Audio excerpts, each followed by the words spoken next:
Connecticut music culture. We're here to talk today. What's up? This week was very eventful. CMC. Yo, what's poppin' Connecticut? I am your boy, Mr. Montana, and if we do not talk about it, it is not Connecticut music culture. I got my co-host with me. I already know who it is. It's Chassity. Usually stepping on shit with this music, but today we're here to talk, and we have a special guest with us here today. Kristen Kennedy in the fucking building. About to be live. Came up, boy. Sure. Appreciate you for pulling up. So first on the docket, alright, we are talking about drugs in music. Chassity, please elaborate to the people. Okay, so drug references have been present in music across various genres and time periods, from blues to rock and roll to hip hop. So, what influence do drugs have on music? Man, my boy. I feel like drugs have like a positive influence on music and a negative influence on music. Okay, what you mean? Because on one side, you're getting all this great fucking music because the greatest music comes from people on drugs. Sorry. Okay. True. But it's true. And then the negative is the influence it has on the youth to do drugs and become addicts. Okay. Go ahead, Chassity. I definitely agree with that because it falls under like glamorizing drug use, to the youth or just anybody in general. And sometimes it can go from like telling your story, it could be like a cautionary tale, but like sometimes it's not cool, to be honest, sometimes, because it's like, somebody's child is listening to this, and if they want to be like you, and it's just like they start doing what you do, you glamorizing weed, you glamorizing pills, they think that's okay. And that's not always everybody's story. And sometimes they just feed into what somebody else's story is because they're the ones highlighting that lifestyle. Yeah. One specific rapper, I ain't gonna lie, my favorite rapper is a drug head. I'm not gonna judge to you. Lil Wayne. I know about my boy. He looked bad. He had like bad. 8 seizures though. And he looks like it. And I love him. Wait, isn't he sober now though? Is he? That's what he said. I saw him skateboarding recently and he looked pretty healthy. I ain't gonna... But he had 8 seizures though. Physically. He had 8 seizures. You heard what Rick Ross said? He said he had a seizure during the Super Bowl. He woke up looking for the smoke. But that's not cute. It's like, that's fire, but that's not cute though. That go back to what we were saying earlier. Well, my boy CK said earlier, some of the best music come from people who are fucking drug addicts. All of the best music comes from drug addicts, to be honest with you. That's kind of subjective. How? All classics, whether it's hip hop, blues, or rock and roll, they were all drug addicts. It's not even just hip hop. It's like that's movies too, like in Hollywood, genre. period. Okay, so let me ask you a question before we move on to the next time. Let me ask you a question. You think Biggie was getting high? I don't know what. You don't even want me to talk about that. I mean, I'm asking you. He must have been. He was talking about dust, fucking people's fathers. I don't know what that was. Okay, so next topic, we talking about Margaret. Biggie was fucking dust. Yes, he talked about dust on a couple songs. He was tripping. No, but like fucking the fathers. He was talking about sucking people.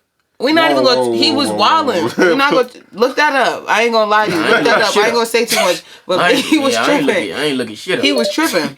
We are talking about marketing. You see what I'm saying? Now, alright, the amount of money required to market a hit song genuinely depends on factors like artist popularity, their target market, and the desired outcome. And we are sitting here with two... I don't rap. I don't do none of that. Y'all are. But... my boy CK do. And I ain't gonna say my boy, that's kind of crazy. Nah, the guy. And my girl, and my girl Chassity do. So the question is, how can our artist, CT specifically, expand their reach? Y'all go ahead. Whoever wanna go first, it's on y'all. I feel like you gotta put your money where your mouth is. Ooh, what that mean? All the money you be talking about in your music, you gotta actually put it to push yourself. Like, and I feel like you should be spending 70% on marketing and 30% on creating a product. So where can, if I'm I'm glad you said that. If I'm an up and coming artist or whatever, let's say I'm in high school, you feel what I'm saying? I don't really got a lot of followers or whatever, but I want to get my music out there. What is something to where you could tell me to do for the people out there who might be in that situation? I would say just get outside, meet people, like pull up to events. Like, a lot of people don't have a big budget, like when they starting off early. Like, that's you grow that as you become older and you get more like financially set. So I would say just meet as much as people you can, network as much as you can, go to everything local. If you got to go out of state, just keep meeting people, because that's the way you could do it without putting so much more, like without having the budget, Yeah. That'll set you off to a good like start. Just doing that. Period. Okay, what you think, Chelsea? I feel like that was a good point with like students or like people in high school starting off, like young rappers. I feel like the school scene, like, it make it easier to where you don't have to market because there's social media. If you lit in your school, you the only rapper in your school, you the only one doing your thing. Everybody's talking about you. Your name is buzzing. Like, that's when you use social media to fuel what you got going on, and then you market on social media. You get what I'm saying? Because you can market like your music, your streams, like YouTube and stuff like that. But when you market your actual social media platform and you use it as a personal page, also you get every aspect like, of promotion, because it's like you looking for me personally, you looking for me musically, you looking me for entertainment or whatever it is you're looking for. It's just like you could get everything out of social media these days, so it make it so much easier. It's like the easiest time to promote yourself. Like the internet would just make it easy to do everything. But let's talk about the money though, because it said the money required to make a song go crazy. You gotta pay to play. You gotta pay to play. So who do I pay? An A&R. Okay. An actual label. And you have to pay for everything. You have to pay your videographer. You have to pay your engineer. You have to pay to play. And like he said, if you're talking about all this money, and even if you're not talking about all this money, even if you're just putting pain in, you have to put money behind your music, because it's not just gonna blow overnight because someone found you. It can, but that's like, that's a needle in a haystack kind of situation. When you put something behind what you're doing, people see you taking it seriously. You put money behind your craft, people want to put money behind your craft too. You take it seriously enough to pay for it, they might too. No, I feel you. Yeah, I agree. What you want? You was gonna say something? I agree. Okay. I was, but I don't remember. Okay. Well, what I want to speak on too is, TikTok could blow somebody's song up.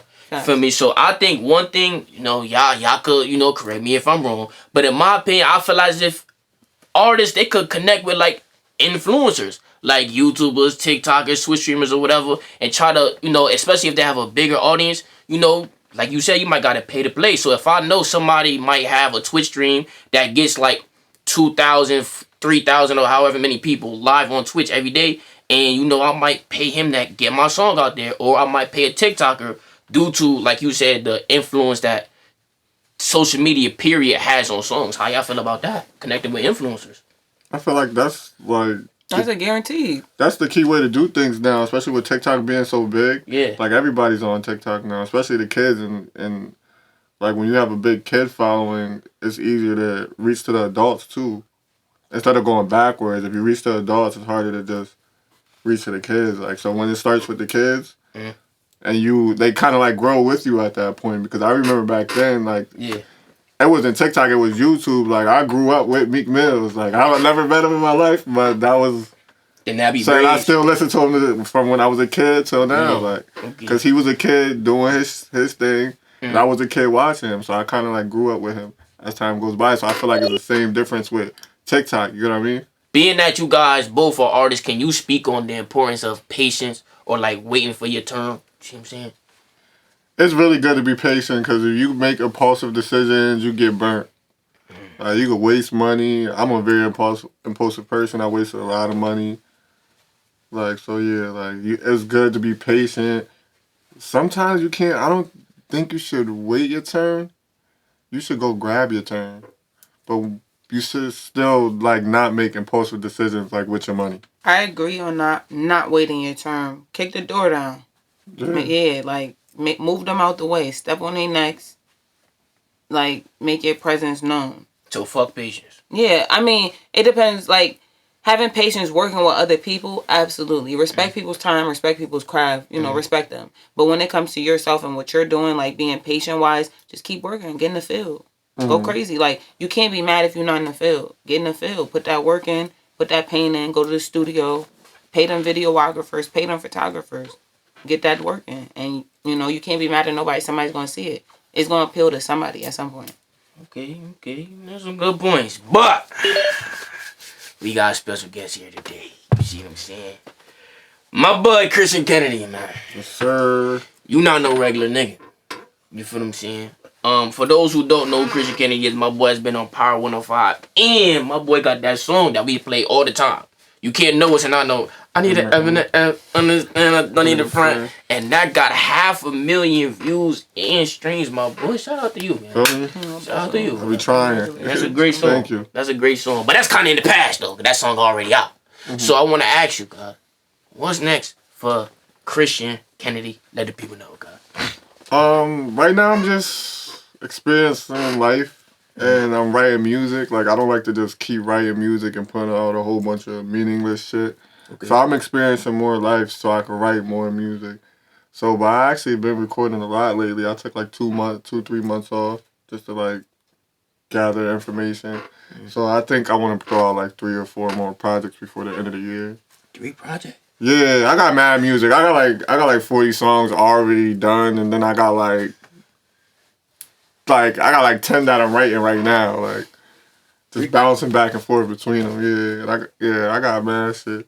So it's just whenever, it just depends on whenever I go and lock in. When I get inspired, I just want to lock in and just knock them all out. Speaking of locking in, I'm interested, like, where, like, when you go in the studio, like, what's your creative process like? Like, do you need the smooth drink? You need the bitches around? Like, what you need? Is it just you and the engineer? Like what you need to get right, like, in the booth? Like, me is solitude. I record all my music by myself, but in my room. I don't smoke or don't drink. Sometimes if I have a little writer's block, I'll smoke a little bit, but I like to do it sober. So yeah, I just lock in by myself. I don't want nobody around. I feel like other people distract. They throw off my energy. They throw off my thoughts. I know a lot of people get energy from other people when they're in the studio. I'm the opposite. People just throw me off and annoy the shit out of me. Because I be in the middle of speaking of some fire-ass shit, and they try to talk to me, or they try to tell me they raps, and they interrupt my shit, and I'll forget the shit I just said in my head. So I don't like no interruption. I literally record. No engineering, you nothing. Record yourself? I'm my engineer, yeah. That's dope. You mix yourself too? I do a little light mixing, but then I send it off. That's dope. For like a final That's still dope. Look on it, yeah. Thank you. Do you punch in? Do you write? Like, what kind of artist you is, God? No, I record the whole song. One take, Jake? One take, whole song. Okay, God. Kind of like me. I have to do it like that.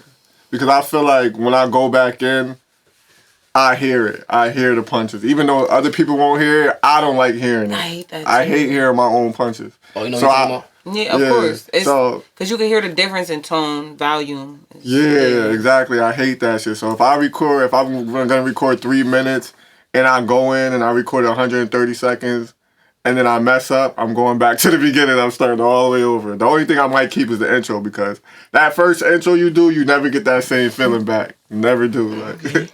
Okay, my boy. Okay, Chassie, you got anything else for my boy? Question-wise? Can I get a feature?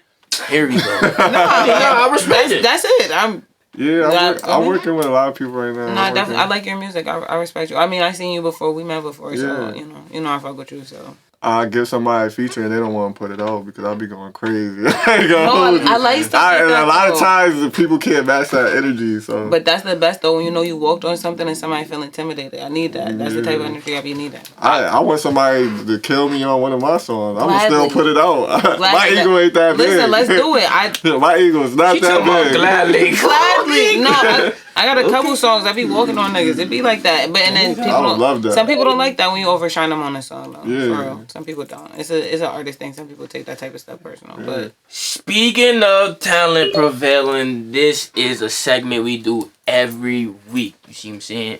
It is the Run It Back segment, and in this segment we like to give shout outs to people, CK. Alright? So I wanna ask you feel what I'm saying? Who or what deserves more attention, my boy? You go ahead. I think Pax the Collector. Okay. I think Pop Out Artist. Okay. And Kickback with K. Okay. Alright, yeah. Y'all two segments is just fire. Like, it's like, it should be like where Wallow and Gilly and them out type shit. Like, y'all content is amazing. Like, so I think y'all already getting a lot of attention, but I think y'all deserve way more than y'all getting because the content is like pristine. So I fuck with that. Appreciate it. Chassity. This nigga. You want honestly, no. I feel like I deserve more attention. I hate to be that guy, but I just dropped a project. Feel me? It's called Out the Way, and I'm about to drop another project. I'm not gonna say too much, but I'm dropping it on June 5th. I just thought I'd throw that out there. You feel me? I'm an artist first. I love y'all. Feel me? I love who love me. I deserve everything.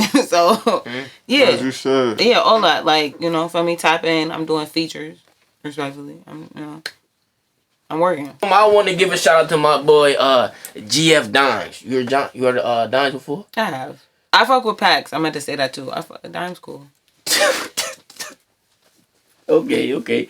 I'm gonna give a shout out to my boy Dimes. You feel what I'm saying? Because one, I see you working, my boy. I had a conversation with him not too long ago, and he said like he wants to figure out more ways to put content out there, so he always dropping in. You know, like we was talking about earlier, like marketing himself, and you know, just to make people more aware of the music that he's dropping. Because honestly, my boy genuinely is talented though. See what I'm saying? It's a lot of Drake talent. vibe. I ain't gonna lie. You do got a little Drake vibe. I always thought that he got a like a little Drake vibe. I always thought that. Yeah. For me, my boy, you tough, my boy. See what I'm saying? So keep doing what you do. Get that content out there. Keep going crazy, my boy. Word. Shout out my boy Dons. But it's the outro, my boy. I don't need a friend. Run the jump, we gon' spin it again. Try to stand out, fucking a friend. Whoa.